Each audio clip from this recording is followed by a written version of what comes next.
I'm so excited because the first book by Darkness Prevails and Carmen Carrion is available for pre-order right now. It's the Freaky Folklore Compendium, filled with the history and lore of the most terrifying folklore monsters across the globe, alongside some cool but creepy illustrations. Releases July 16th. Pre-order now at eriecast.com/freak or on Amazon, Barnes & Noble, and your favorite bookstore.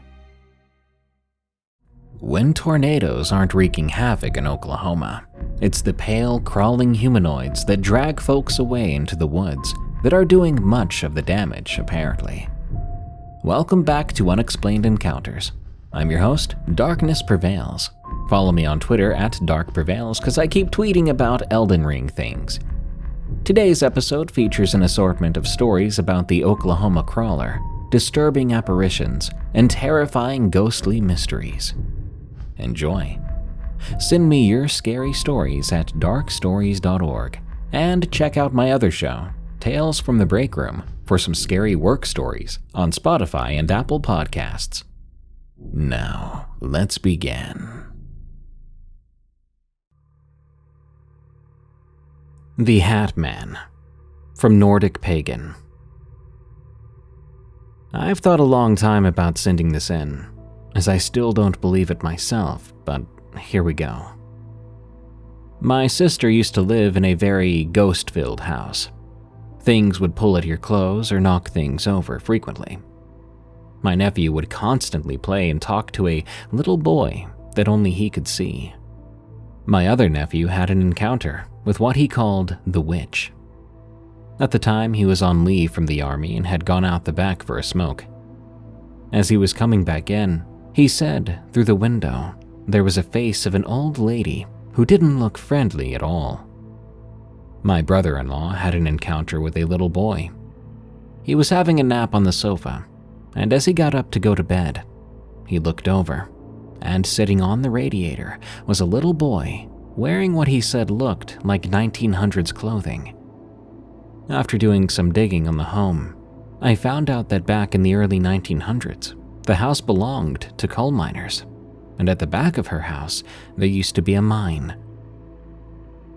Now, this is my encounter, which is the scariest thing I've ever come across. This happened a long time ago now. I've always searched for answers to what it meant, but people give me various opinions on it. Back in 2005, my mom was undergoing treatment for cancer and was living with my sister and her family. On this day, I'd come to stay and have some family time with my mom and nephews. I had decided that I'd stop the night at my sister's, as it was late. I was just going to sleep on the sofa, so I didn't wake my mom up. It was around 9:30 p.m. Everyone else had gone to bed. I was going to watch some TV and go to sleep. I was sitting downstairs on my own, watching the television, when, out of the corner of my eye, I saw something move. I turned my head slowly to see a big, dark shadow walking towards me. For a good 20 minutes, I was frozen to that spot. The closer this steadily moving thing got, the more detail I could see.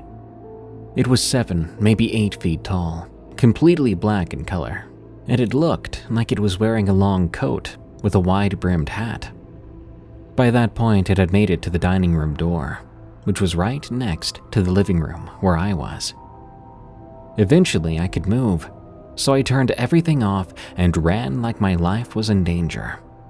I ran up the stairs, jumping over my mom and hiding under the blanket. Not long after this encounter, unfortunately, my mother died.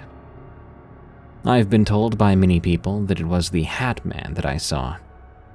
Some people have said that he is death coming to collect, while others have told me that it was a bad omen. After that day, I've never seen him again. I'm very spiritual and still come across ghosts. They don't bother me, but the encounter with the Hatman has stuck with me all these years, to the point I'd never stay downstairs on my own if I stopped at my sister's. This happened when I was in my 20s. I'm 41 now, and I still won't stay alone at night. I have to be in bed before anyone else. Has anyone listening ever had a run-in with the Hatman? Does anyone know what it means when he shows himself to you? Any responses are greatly appreciated.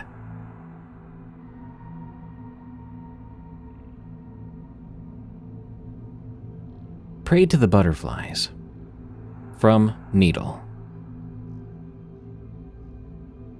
When I was younger, I remember my grandparents having a room filled with metal fake butterflies. Whenever I stayed over at their house, the butterfly room was where I slept. Though it was strange how each time I stayed over, my grandmother always told me to pray to the butterflies and to never remove them from the wall. I never really questioned it when I was little. One summer I was spending at my grandparents' house. I spent the whole day one day playing in their pond until dark. I was called inside, ate some dinner, took a bath, and went to bed. I was too tired to do my nightly routine of brushing my teeth and saying my prayers, so instead I just plopped onto my bed and fell asleep, exhausted. But sometime in the middle of the night, I woke up. I realized I could not move. I was terrified. I tried to sit up. I tried to call for help, but I just couldn't move or say anything. I lay there for a good minute until I began to hear scratching on the wall. I was able to move my eyes and I looked up. I saw then the butterflies moving their metal wings. I watched as my nightlight's light danced off the butterflies' wings, creating these rainbows. I watched them fly around my room until I ended up falling asleep and only woke up when the sun shone on my face. I sat up and looked around the room. The butterflies were sat in their normal spots.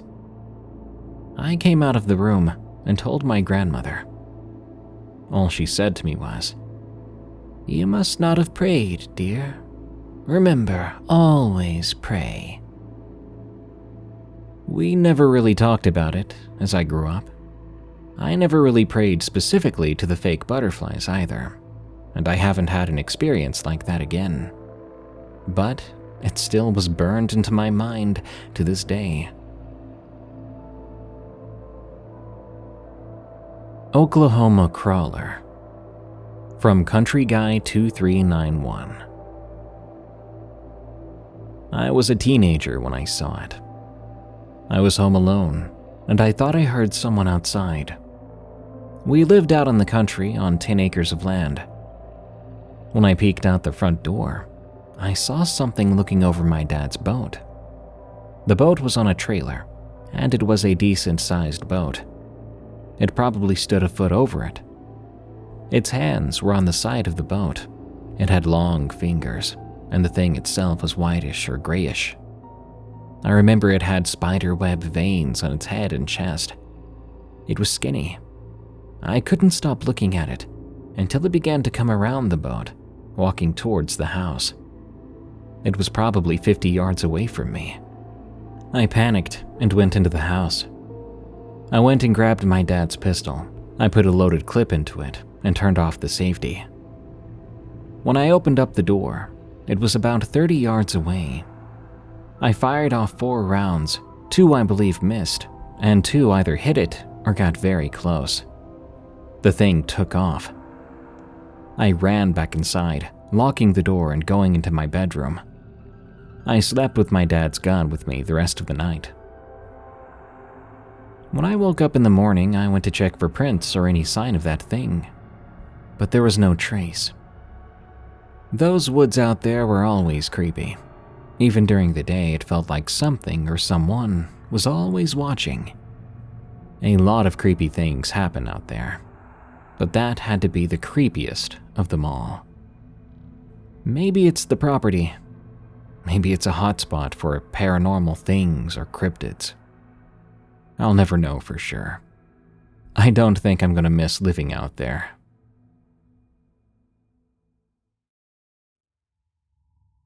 The Homeless Man. From Jimbo Frogger 213. Sometimes the scariest of unexplained things are people with dark and hidden intentions.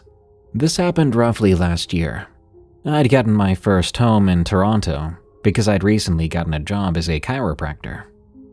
The house I was renting wasn't a very nice or big house, but it was still able to house me before I could afford something better. One day when I'd gotten off the city bus and started to walk home from my job after finishing my shift, I made eye contact with a homeless-looking man on the side of the road. He tried to ask me for some money, but I quickly walked away, not wanting to speak to this man. I got home and started putting away my things. As I was washing my dirty dishes, I looked out of my kitchen window to see the same homeless man sitting on my front porch. While I stared on in horror, the man looked back at me. I immediately shut my blinds and tried to think of a way to get rid of this guy. The sound of knocking disrupted my thought process.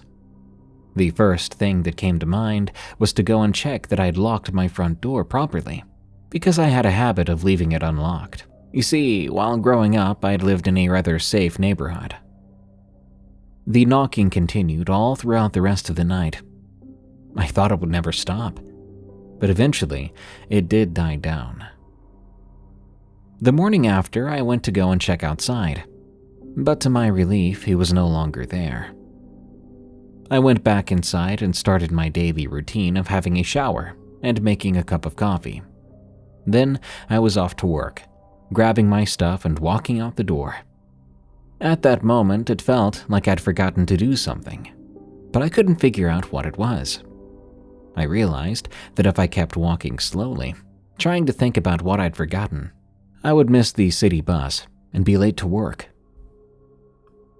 Once I got home again, I felt an eerie feeling. Something wasn't quite right. As I walked up my front porch, I noticed my screen door had been slightly opened. I panicked, trying to remember if I'd locked my door before leaving my home. I opened my front door and realized it had been unlocked. I felt a chill go down my spine.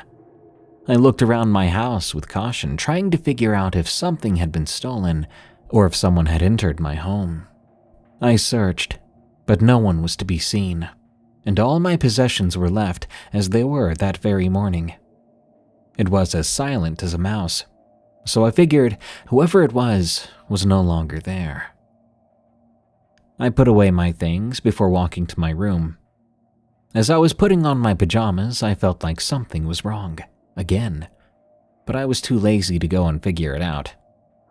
As I started to write in my journal, I heard the sound of my refrigerator buzzing. It meant somebody had opened it.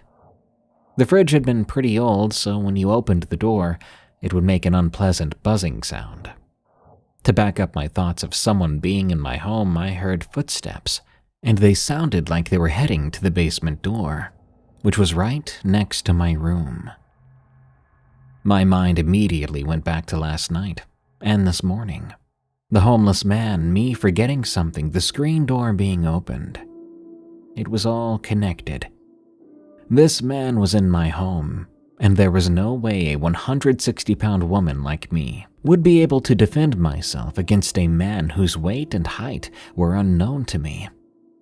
I grabbed my phone and dialed 911, telling them about my situation. The operator told me that the police would arrive in about 20 minutes, so I would have to stay put for the time being. I had nothing with which to defend myself, and no idea what this homeless man was planning to do next. The operator heard how scared I sounded and suggested leaving the house or looking for an object to defend myself while in my room. I was too scared to leave my room, so I began to look for something that could be used for a weapon. I found a pair of scissors in my nightstand. I finally felt a bit safer, knowing that I had at least something. I began to hear the footsteps of the man coming up to the main floor. After reaching the main floor, I saw his feet stop under my door. He must have known I was in the house, and probably knew I'd called the cops. He knocked on my door, and even asked if I had. He then said that everything was going to be okay if I would simply tell the operator that everything was fine. I didn't respond because I was too scared to speak. The operator foolishly spoke again, telling me the cops were almost there. The man heard the operator and began wailing and banging on my door. Just in time, the police arrived and barged in. They yelled at the man. I could hear chaos that started from outside my door. The man was detained and arrested that day. After that experience, I made an alarm on my phone to tell me to lock my door every day. I never did find out his intentions.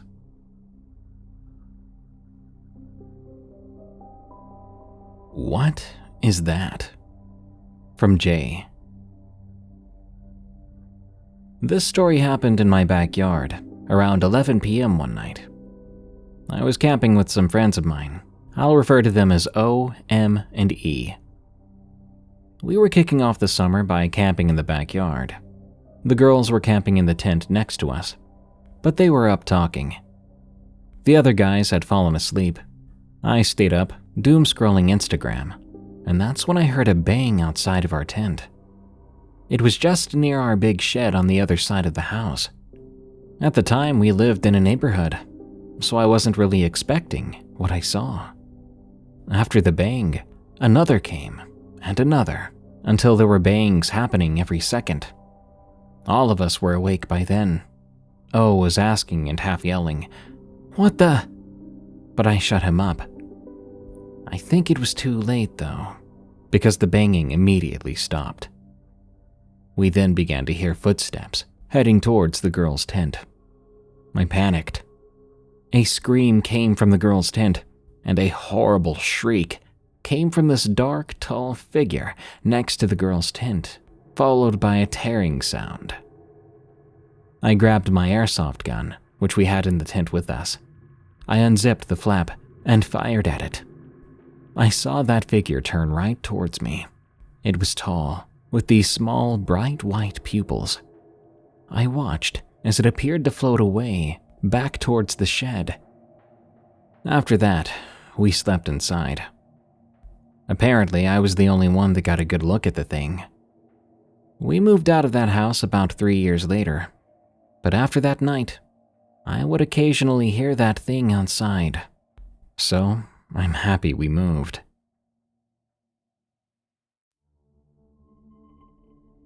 The Evil Light. From Shulox. I don't want to give too many details, because I no longer know who to trust and who to avoid speaking to. I'll say that my name is Nora, and at the time of what I'm going to tell, I had just turned 18. Back then, I lived in a small town in northeastern Argentina. One of those places where the few houses get lost in the fields and are barely visible from the roads.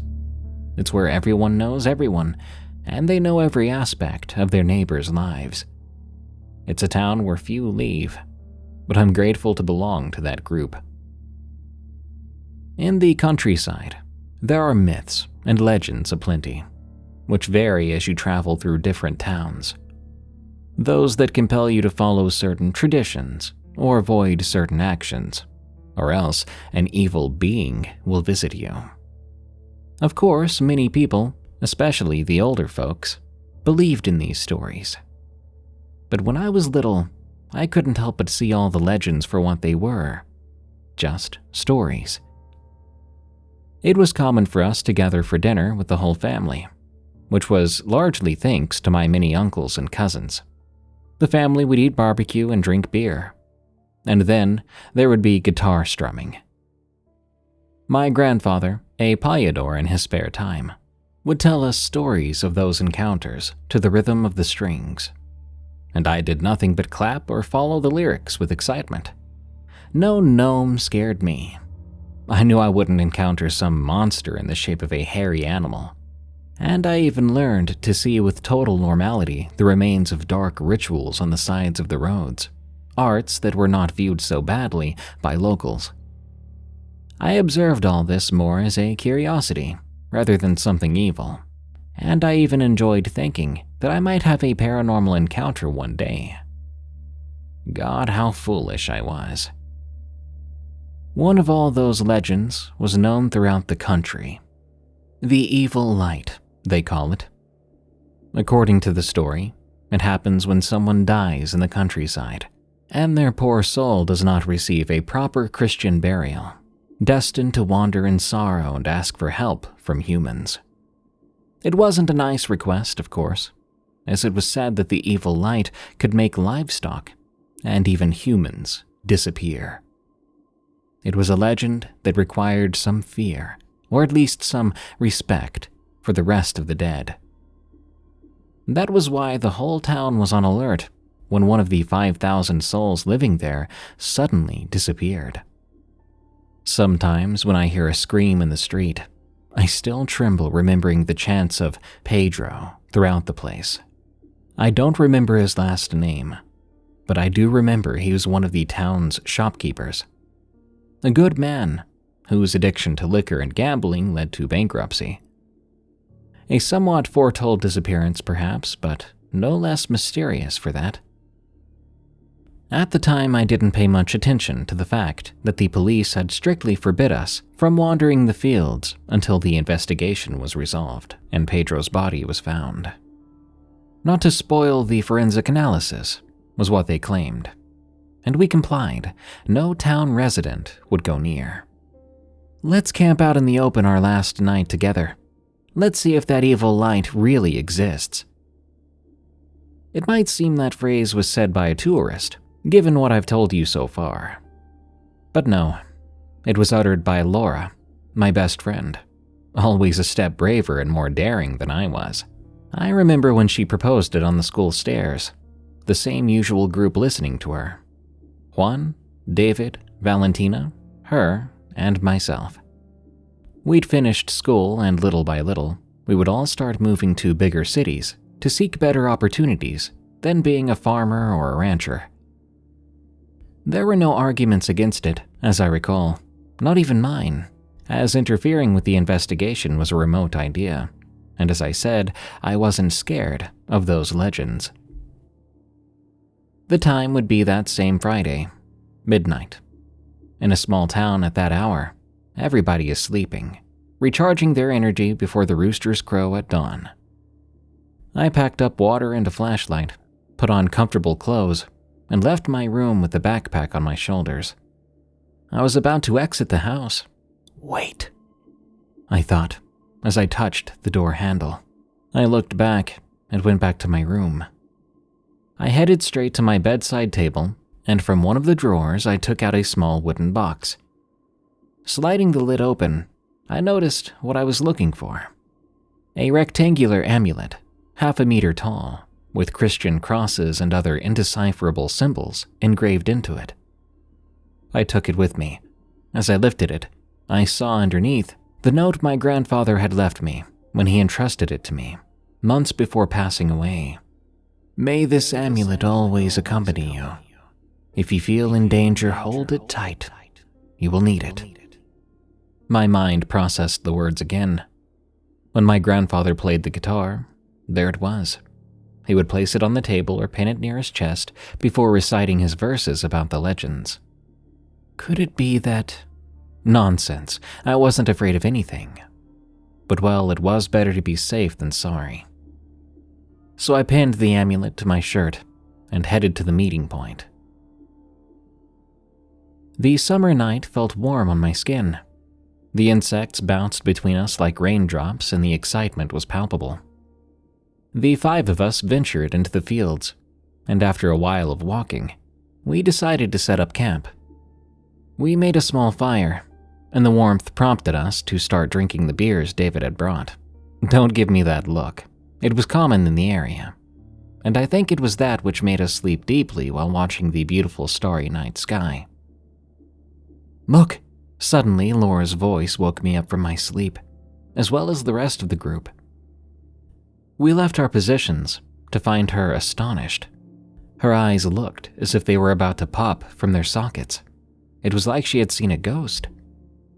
I turned my head to where she was focusing her gaze. She was facing the rural horizon. It wasn't a ghost. It was a light. A light that indeed looked like a ghost, far, far away. Idiot, that's definitely a truck, Juan protested. And he was right. It was a very faint glow, barely perceptible, typical of the trucks that passed by the road to the south. I remember the three boys laughing at her, and she started to blush with embarrassment as she tried to defend herself. I'm not sure why, but I didn't laugh. I only recall a chill running down my spine right into my arms. I tried to hold her gaze, but my instincts told me otherwise. It's already 5. We have to go back, or they'll catch us.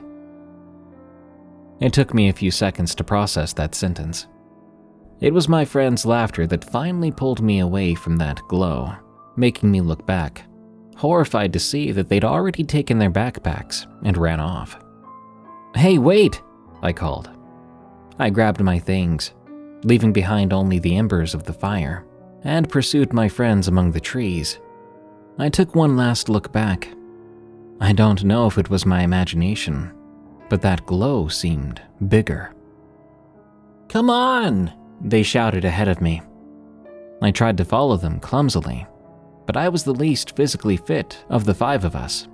In the summer, roosters detected the sun around 5:30, but the landscape was still shrouded in complete darkness. That's why it was hard for me to move through the vegetation, having bumped into obstacles several times already. My only guide was their voices. Sometimes they were close, other times distant. I asked them loudly to wait several times, but if they managed to hear me, it didn't show. "Guys?" I called again before my foot hit a heavy branch on the ground, knocking me down. I quickly shook off the mud and stood up. My knees were somewhat sore, but the voices were now more distant. But still, I could see that light through the trees. "It's not real, Nora," I told myself. But it seemed very real. My grandfather's nighttime guitar playing came back to my mind. But now what he recounted was not something to laugh at with cousins. Each pluck of his strings sent a shiver through the rest of my body, and I still don't understand how I didn't drop dead right there. I kept running, now almost blind, not even knowing where I'd last heard their voices. But if they were running from the glow, I simply had to go in the opposite direction. I dodged trees, bushes, weeds with the speed the situation forced me to have. "Guys, please," I cried. My screams no longer got an answer, but I kept trying to find one. I ran, and the glow seemed closer. I ran, and it got brighter. I was not making any distance. Then I bumped into another branch. This time, I rolled down the uneven terrain until I fell several meters down a hill. I was caught on a tree, firmly stopping me. I groaned, but I had no time to pay attention to the pain. I tried to sit up as best I could, taking out my flashlight. The forest had become completely dark. There were no traces of light anywhere. Maybe I was just paranoid, but maybe. "Don't do it, please." I jumped from my spot, my heart in my throat and every nerve on edge from that whisper that sounded like it came from a suffering child. I fell a few meters. I looked at what was behind me, and there it was. I must have screamed too much, although I don't know for how long, probably long enough for my friends, along with the police, to find me. I have fuzzy memories of what happened in the following hours. They rescued me. My parents hugged me a lot. They cried. And somehow, I found out in that very place, they'd found Pedro's body. Surely that was what had made me panic, along with my friends leaving me behind. Not in evil light that, according to the police, didn't even exist. Police who oddly wore the same amulets my grandfather had left me. My grandfather himself, who had been a police officer. Soon after, I moved to Buenos Aires to study. I felt an inexplicable peace by moving away from that place, which I could never see the same way again. My own home felt different, and my confusion was greater when I had the amulet examined by a priest. He seemed terrified of it, even bathed it in holy water and prayed for about an hour. He never wanted to tell me what he found inside. And I never went back, nor do I plan to. Not even for David's funeral, the only one who had stayed there to take care of the livestock. He died in the middle of the field and was not discovered for months. It was a situation similar to Pedro's. Although my friend had no debts, he felt he was constantly being watched by someone. He was the one who wanted to ask for help and didn't make it. To this day, I don't know for sure what happened, although I could imagine. I only know that the cold wind and distant lights sometimes remind me of a phrase. If I go back, I'd probably be next.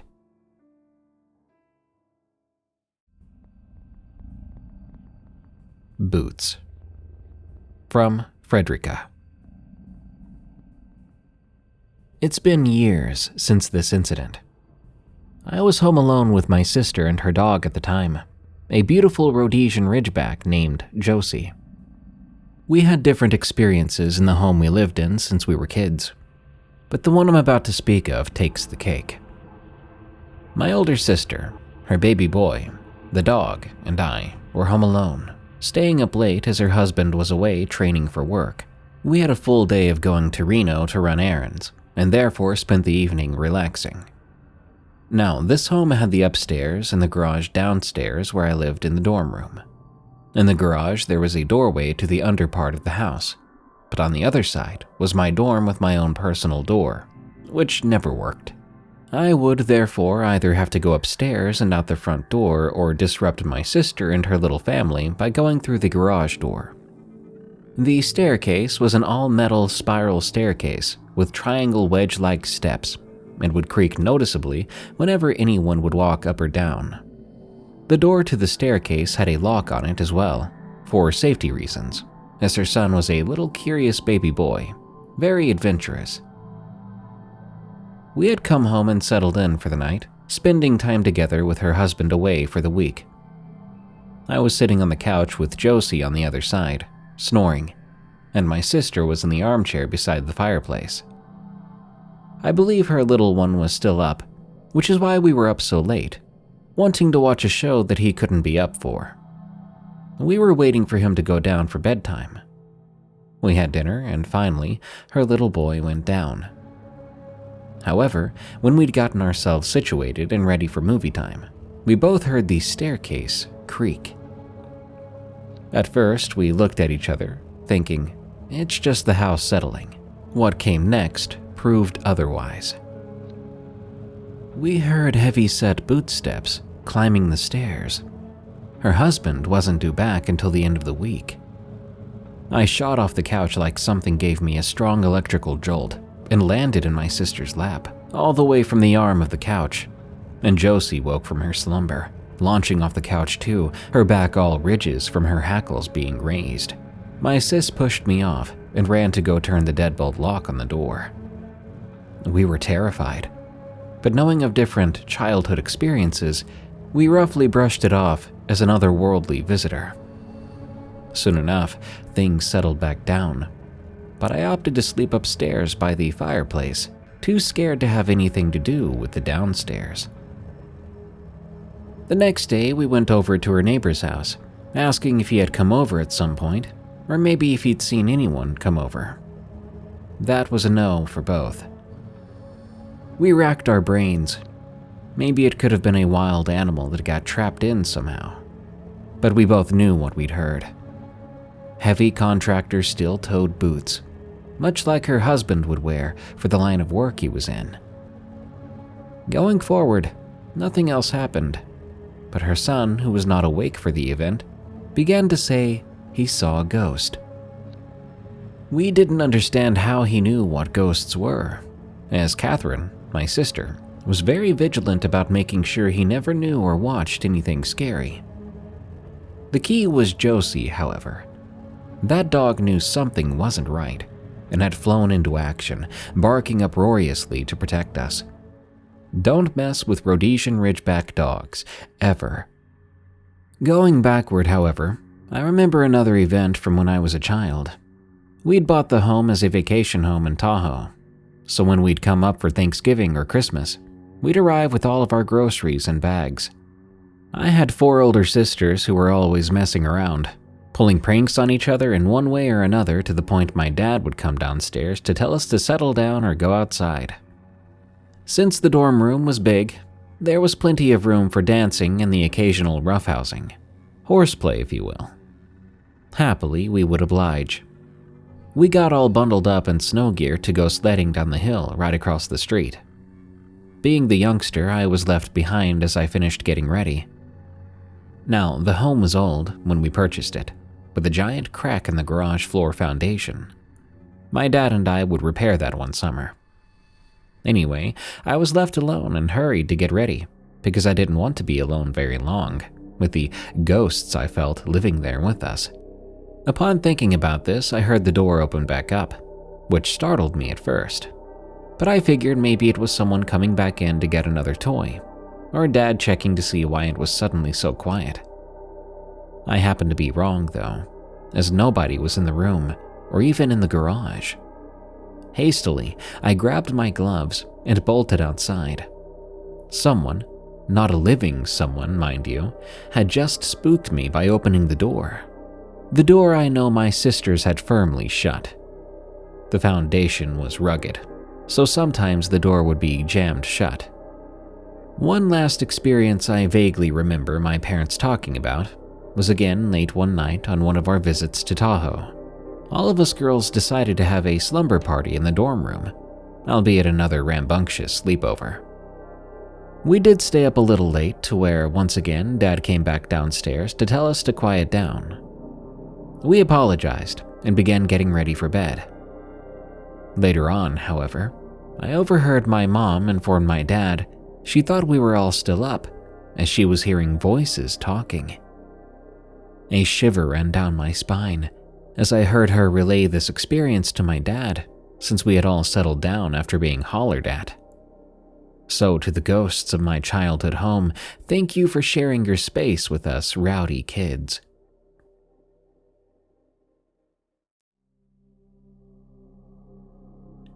Disappearing Tree from Kisu.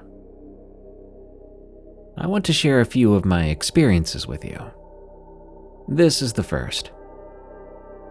In 1991, when I was 8 years old, living in a rural forest in Finland, it was time for our annual field trip with the whole school.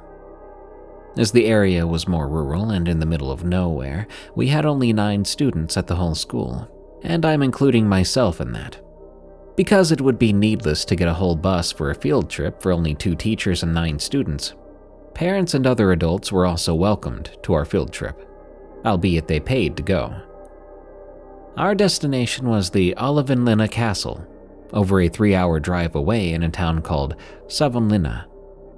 The castle was built in the mid-15th century when Finland was still part of Sweden to protect the nation against the neighboring country Russia. There were no inhabitants in the area, but the Swedish government forced Finnish people to move into the area to build the castle the royal crown wanted, and that's how Savonlinna came to be. Nowadays, it's also known for its annual opera festival, which is one of the biggest in Europe. I had never been further than 100 kilometers, or about 55 miles, away from home, so I was excited for the trip. The day was extremely sunny and nicely warm when we arrived at Olavinlinna Castle. The tour guide showed us around the castle, telling us the famous legend of Olavinlinna. I'll share it with you. Long, long ago, a young maiden lived in the castle. She fell in love with an enemy Russian soldier, and whenever they had a chance, they met in secrecy. One day after this love affair had been going on for some time, the soldier asked if they could meet in secrecy in the darkness of the night inside the castle. The young woman agreed. When the night fell, she went to the main gate to let her lover inside. But this time, he wasn't alone. The entire Russian army was waiting there. The men stormed the castle, but their invasion was not successful, and they were driven away. This young woman, albeit completely innocent, was sentenced to be killed for treason. She begged for mercy, but that was in vain. She would be buried alive inside one of the castle's walls. Later, as a sign of her innocence, a rowan tree grew out of her heart and through the wall. This is a story tour guides tell to all the visitors, and it's also featured on Olive and Lena's official webpage. Of course, on our field trip, we heard the same story while standing in the castle's inner circular yard. Next to me stood a couple I didn't know, and I heard them gasp, "Oh wow, look at that, it's so high." I turned to look at what they were staring at with their craned necks, and I saw a rowan tree. It was growing from the castle's wall, just like in that legend. It was very green and lush, a vibrant-looking tree growing around midway on the wall. It rattled my little kid brain. I kept staring at it intensely, thinking, how on earth can a tree grow from out of the wall? How did a seed even get in there? Where would it get its nutrients? All sorts of questions ran on in my head, because what I was seeing made no sense to me. Apparently, it also made no sense to this unknown couple on my right either, because they too were fixated on the tree. We all stared at it, this most lively, healthiest, luscious-looking little tree we've ever seen, for many, many minutes, until it was time to follow the tour guide to our next destination inside the castle. Fast forward, I'm 17 now. My best friend had applied to Savonlinna Art and Music High School and was accepted in, so her family moved there. It was the first summer break for her when I came to visit. We agreed that we should visit the medieval castle. I told my friend that I really wanted to see the rowan tree again. It was one of the best things I'd ever seen. When we made our way inside the castle, we noticed the tour group was about to start their journey with the guide. We figured we would head inside the castle first, before the group left, so that we weren't in their way and the group won't block our access to different areas of the castle either. Hurrying in, we made our way deeper into the castle, and trust me when I say we didn't leave any single nook or cranny unchecked. If it wasn't chained or marked with no trespassing or personnel only signs, we went in. We spent maybe an hour inside the castle, but we were unable to find the rowan tree. I wondered to my friend if the tree had fallen down, or maybe it had been cut down because of rotting, causing a safety hazard. I mean, the tree was growing around the middle of a very high castle wall. If it had fallen on someone's head, they'd be dead, or at least severely injured. We caught up with the tour guide at the top of one of the castle towers. The tour guide was telling her visitors the story of the maiden and the rowan tree, so my best friend and I decided to eavesdrop on the story. We pretended to be watching the scenery stretching over the lake surrounding the castle, when in reality, we kept concentrating on the tour guide's voice. The tour guide said that there had indeed been a rowan tree, which had grown out from the castle's wall. But unfortunately, it had come down in an extremely bad storm in the 1950s. Shocked, I turned to look at my friend and gasped to her under my breath so that no one else could hear me. "That can't be true. I saw the tree in the 90s. What does she mean it fell down in the 50s? I was sure that the castle staff had messed up with the tree. Maybe they'd accidentally killed it. Then they had to come up with some ridiculous story of a storm. However, when I later searched for more information of the rowan tree and the castle, the tour guide had spoken the truth. The tree had indeed come down in the mid-50s in a very heavy storm, which had ripped the poor tree from the wall. The castle's webpage also confirmed this information. Not only that, but I also found the only surviving photo of the said rowan tree. It had been taken 2 years prior to its demise. It was nothing like the one I'd seen in 1991 with that unknown couple. The tree we had seen was lush and vibrant, round and bushy, whereas the tree in the photo was just a few wimpy sticks coming out of the wall. Besides, it was in the wrong place, growing out from the edge of the castle's roof, whereas the tree we'd seen was on a castle's wall. I went on to search for more information of any other known trees which may have grown in the castle, but there was none. Only this wimpy, sad excuse of a rowan, which itself was such a rare phenomenon that it still lives in the castle's legends.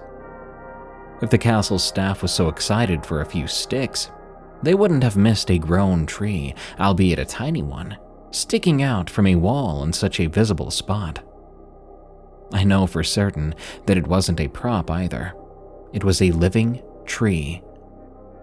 Trust me, growing up in a rural area gives you an ability to differentiate a real tree from a fake one.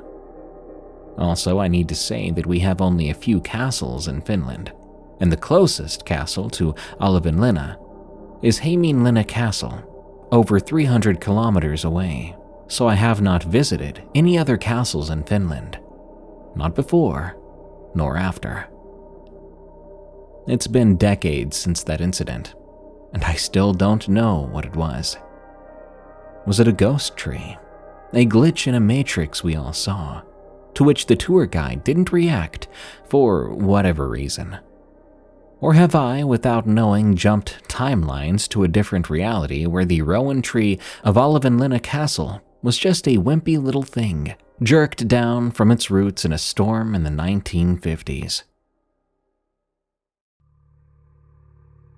The movie's message, from Pumpkin Mama 2022.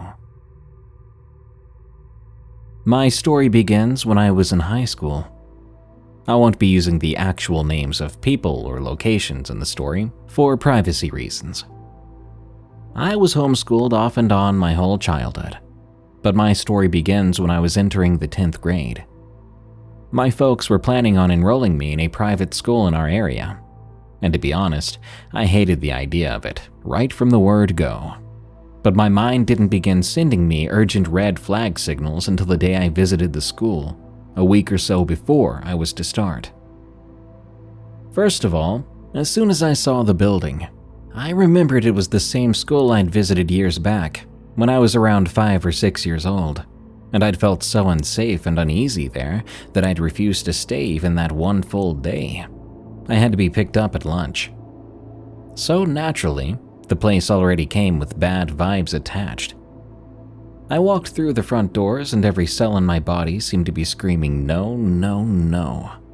One of the staff showed us around and the whole place creeped me out for some reason that I couldn't really place. It just felt wrong. But how the classrooms and lunchroom made me feel was nothing compared to the deep, overpowering wave of dread I felt upon entering the gym. It wasn't like the room itself looked creepy or unsettling. In fact, I remember plastering on a fake smile and complimenting the principal on how beautiful the gym was, which wasn't a lie. It was a nice gym as far as looks went, but something about it made me feel so uncomfortable. So we saw the rest of the school, met some teachers and a few future classmates, and we left. No sooner had I gotten in the car, I said to my parents that I did not like it. I did not want to go there. Unfortunately for me, though, they weren't feeling what I was feeling and were set on it. Fast forward a couple of weeks. Time for my first day. Words can't even describe the fear I felt that morning. I felt so out of place, like I wasn't supposed to be there. But as one does, I pushed on.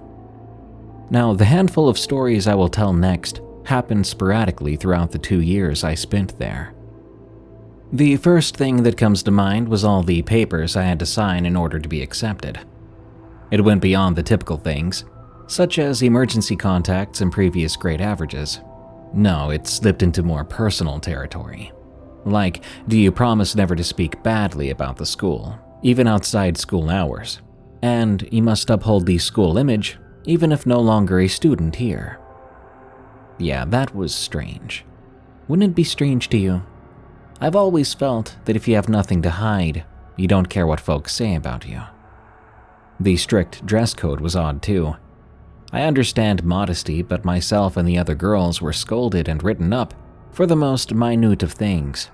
Things like being told our skirts were too short. They were required to come to the middle of our knees, when really, they were plenty long enough. We weren't allowed to have any holes in the backs or sides of our shirts, no matter how small. And girls were not allowed to wear pants under any circumstances. Anything and everything was labeled as satanic too. Some of the most ridiculous examples that I can recall include country music, snakes, most films, dancing, and more. To say it was very cult-like is an understatement. Any incidents that occurred at the school were kept very quiet.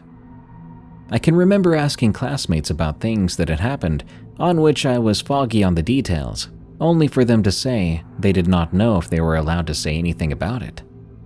Students were also strictly prohibited from speaking about the teachers amongst each other, as these conversations, negative or not, were almost always shot down by some teacher there.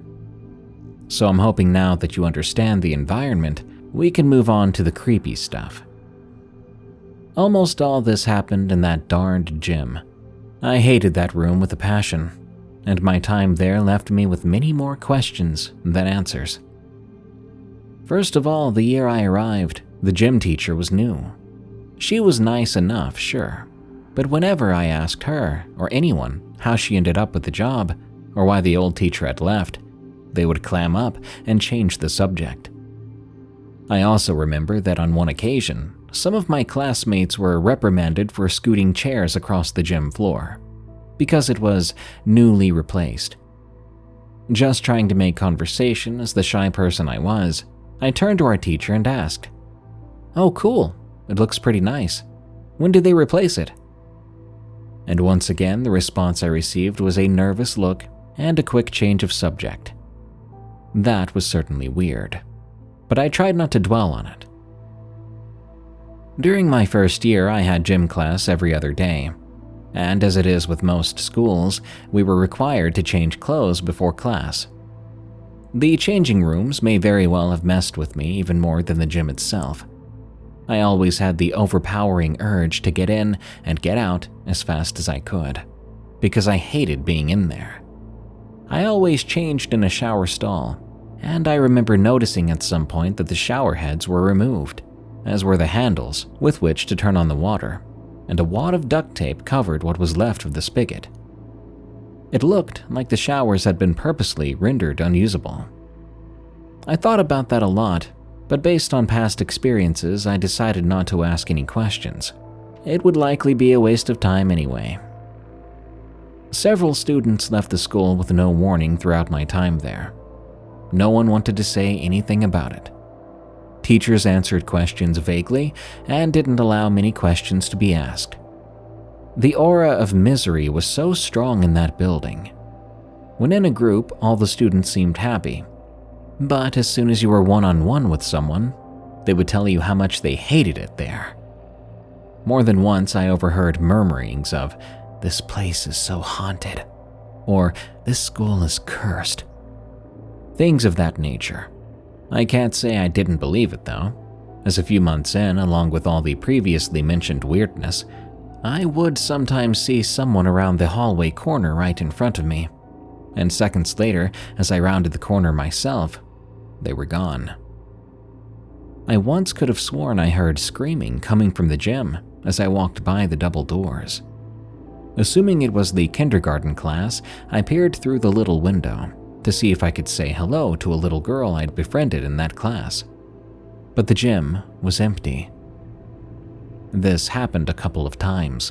Once when I was walking outside to take the day's trash out, and I passed by one of the always open gym doors, and I swear once more I heard screaming, yelling, talking. As I turned to walk back, the noises stopped, and the gym turned out to be empty. The little kindergartners that I looked after during their nap time, some days, often claimed to be scared of the lady, sometimes also called the shadow, and other terms like that. They always claimed to see it, or maybe her, walking by the door in the hallway. And every time I would go check, just to ease their little minds, no one would be there. Needless to say, the toxic environment about the place, combined with the paranormal heaviness of the atmosphere, did a number on my mental health, and I began to have nightmares and weird dreams. I had this reoccurring dream where the school was burning and I was trapped inside, and others that had a common theme of being trapped inside the school too. It got so bad that eventually, every time I passed an open door, a voice was pleading with me to run, to escape, to get out, to make a run for it. But anxiety kept me from acting on it. At some point, I even contemplated deliberately getting myself expelled just to escape the awful place. But of course, I just didn't have the guts. As spring began to bloom, and I prepared for the school's banquet, not a prom, they always made such a big deal of the fact it was a banquet and not a prom, I found myself scrolling through free movies on my phone. I ran across the film Carrie, and as a new horror fan, I decided why not. Folks, believe me when I tell you I have never been so scared in my life. If you've seen the movie, I'm sure you're now realizing the coincidental happenings at my school. My parents knew about all these oddities, and I seriously considered making them watch that movie right then and right there to prove my point. But I didn't. I figured they would call me crazy. I mean, it's a fictional film after all, right? Of course it's only a movie, I convinced myself. But still, I felt the need to look into it more. Have you ever felt like you were being sent a message? Like God or the universe was just trying to tell you something, through some means? Well, that's how I felt, so I had to look into it. 2 days later, it was banquet time, and there I was, all decked out and scared out of my mind, but not saying a word.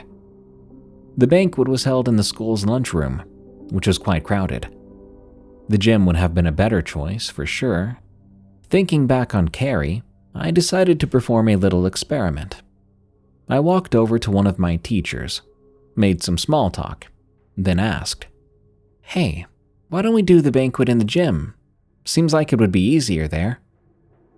My teacher gave me an odd look and answered, "We used to, but..." Then she stopped, before abruptly changing the subject. All right, that's Exhibit A, I thought. I continued to mingle, and honestly, I had a decent time, not taking my severe anxiety into account, of course. After having a bite to eat, I made my move, asking the people at my table, "So, are we planning to elect a prom queen anytime soon?" I mean it when I say to you the whole room went silent for a second. It was like time itself had stopped for a moment, followed by a collective chorus of no's and absolutely nots. That was it. That sold it for me. The very moment the event was over, I booked it, not even bothering to attend the after-party with my date. I went home, and my parents could see how shaken up I was. They took me seriously this time, finally. I'm not kidding when I tell you that I ran out those front doors and never came back. A rash decision, maybe. An odd but harmless series of coincidences, possibly.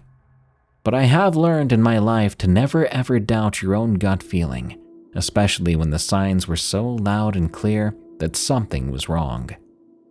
And I'm so glad I did, because by fall the next year, the school was shut down, with no explanation, no word from anyone, no news coverage, and it was never spoken of again in our little town. Nobody ever knew exactly what happened, not that I know of, but for a school that had been there for over 50 years to just shut down that way, I felt fortunate that whatever it was, I'd been there to see it.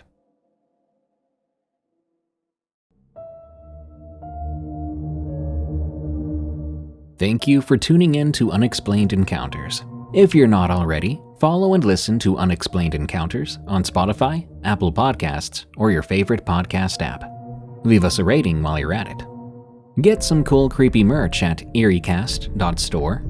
Check out my other show where I narrate scary work stories. It's called Tales from the Break Room.